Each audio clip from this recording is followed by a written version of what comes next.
आज मी 7-12 होल्डर असताना सुद्धा मला राहायला घर नाहीये।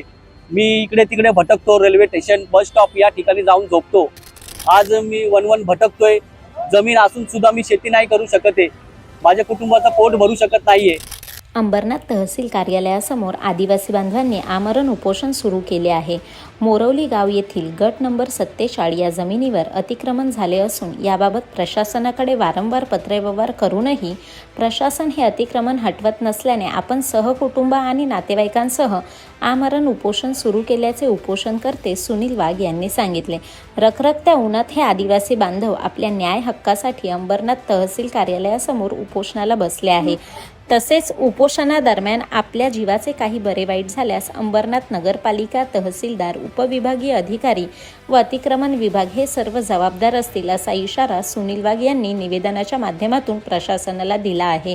त्यामुळे प्रशासन या उपोषणाची दखल घेऊन काय कारवाई करणार हे पाहावं लागेल।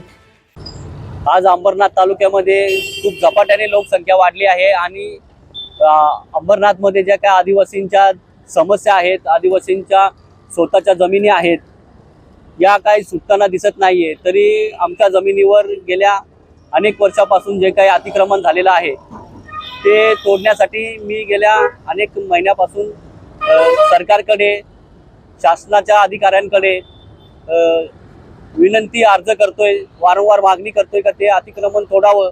आज मी 7-12 होल्डर असताना सुद्धा मला राहायला घर नाहीये। मी इकडे तिकडे भटकतो, रेल्वे स्टेशन, बस स्टॉप या ठिकाणी जाऊन झोपतो। तरीही शासन, प्रशासन कुठल्याही प्रकारे माझ्या जमिनीवर असलेल्या चालींचं अतिक्रमण तोडण्यासाठी कुठलाही पुढाकार घेत नाहीये। जमीन मोरवली, मौजे मोरवली, सर्वे नंबर 47 या ठिकाणी जमीन आहे माझी।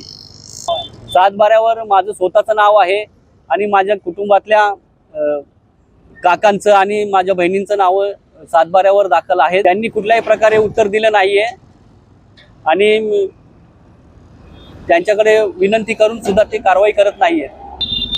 माझी मागणी अशी असणार की माझं तत्काल जमिनीवरचं अतिक्रमण निष्कासित करून देण्यात यावं आणि मला माझ्या जमिनीवर शेती आणि इतर माझे जे काही अधिकार आहेत, आज मी वन भटकतोय। जमीन असून सुद्धा मी शेती नाही करू शकत आहे। माझ्या कुटुंबाचं पोट भरू शकत नाहीये। तर शासनाने आदिवासी संदर्भात असलेले कायदे आणि नियम याचा उपयोग करून सदर जमिनीवरील अतिक्रमण तोडण्यात यावं अशी माझी मागणी असणार आहे।